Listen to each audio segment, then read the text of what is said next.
قناتكم فضاءات الرباط ترحب بكم وتشكركم على حسن المتابعة. الشلالات واحدة من الظواهر الجغرافية الأكثر جمالاً على الإطلاق، واللي بيظهر من خلالها ملامح الطبيعة ومدى تناغمها مع بعضها البعض. والشلالات بشكل عام تعتبر من المناظر الطبيعية المحببة لعامة الناس، ومشاهدة أطنان المياه المتساقطة من أعلى حافة جرف أو من بين الصخور من أكتر الأشياء المبهجة والساحرة في العالم. والجدير بالذكر انه مش لازم يكون الشلال هو الاكثر ضخامة او الاكثر ارتفاعا علشان يكون واجهة سفر او ينال اهتمام الناس، لان في شلالات كتير بتتميز بارتفاعاتها الصغيرة الا ان الاقبال عليها بيكون كبير جدا لعوامل جمالية اخرى اهم من ارتفاع الشلال نفسه. الشلال الجمع شلات هو مكان مرتفع وشديد الانحدار تسقط منه مياه أحد الأنهار أو أحد الينابيع، ويسمى الشلال باسم آخر وهو مسقط الماء أو المسقط المائي أو مسقط المياه، ولكن تسميته بالشلال هي التسمية الأشهر والأكثر انتشاراً. وتتفاوت الشلالات في العديد من الأمور، ومنها الارتفاع، فهناك شلالات عالية تسقط فيها المياه من ارتفاع عال يبلغ مئات الأمتار، وهناك شلالات منخفضة الارتفاع. تشكيل شلال طبيعي: شلال أو إعتام عدسة العين، شلال كبير يطلق عليه أحيانا قفزة في غيانا، هو تدفق جوي للمجرى المائي إما عموديا إما شديد الانحدار على طول سلسلة من الجدران شديدة الانحدار، غالبا مع انخفاض كبير. غالبا ما يقع في الجبال، حيث يرى أحد أقسام سيل أو حتى نهر مساره مقطوعا أمام منحدر أو جدار صخري شديد الانحدار، ويتحول في هذا الجزء إلى شلال كبير عمودي تماما أو شديد الانحدار. يخضع سقوط الماء لقوانين الجاذبية المتساقطة مع زيادة السرعة، مصحوبا ببعض التشتت والتبخر للقطرات، فضلا عن اتساع تشتت التدفق. يتشكل أحيانا تحت الشمس قوس قزح على وجه الخصوص أثناء الإيقاع أدناه، ثم العودة إلى مسار التورنت المعتاد. في الحالات الأكثر أهمية، يمكن أن يكون مشهدا مثيرا للإعجاب للغاية، حيث يندفع تدفق كبير للعديد من السقوط المتزامن المتقارب إلى الفراغ من الهضبة العليا نحو نوع من القمع الطبيعي العملاق، مصحوبا بضوضاء كبيرة وبقع من الماء أو الرش عشرات أو مئات الأمتار.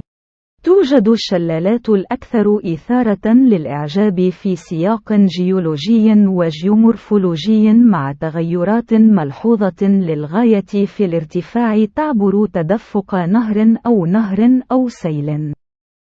على سبيل المثال، في منتزه يوسمايت الوطني، نحتت الجبال الجليدية وديان عميقين بجوانب عمودية تقريبا. يتم بعد ذلك دفع أصغر تيار عمودي بارتفاع عدة عشرات أو عدة مئات من الأمتار. في مكان آخر، قد يكون أيضا خط صدع تم رفع أحد حوافه بواسطة الحركات التكتونية. في المناطق المعتدلة، عادة ما تكون السقوط أكثر إثارة للإعجاب في الربيع، عندما تتغذى الأنهار عن طريق ذوبان الجليد. أعلى شلالات في العالم هي شلالات سالتو إنجل التي يبلغ ارتفاعها 979 مترا. عن طريق القياس مع الشلال، فإن كاسكاتل هو شلال صغير بسبب انخفاض منخفض. الشلال ليس من سمات الجبال.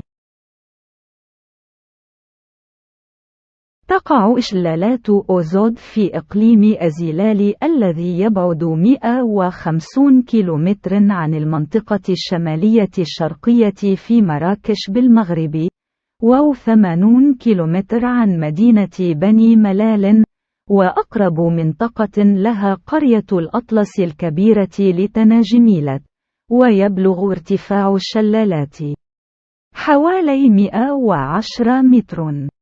تقع بإقليم أزيلال، ويعتبر الموقع هو الأكثر زيارة في المنطقة، على مقربة من وديان خضراء وطواحين وبساتين وينابيع وادي العبيد. أوزود هي كلمة أمازيغية بمعنى الرحى الذي يدور بقوة دفع الماء، فكلمة أوزود تعني عملية طحن الحبوب، وكلمة إيزيد تعني الطحين، وكلمة أوزود تعني الزيتون أيضا.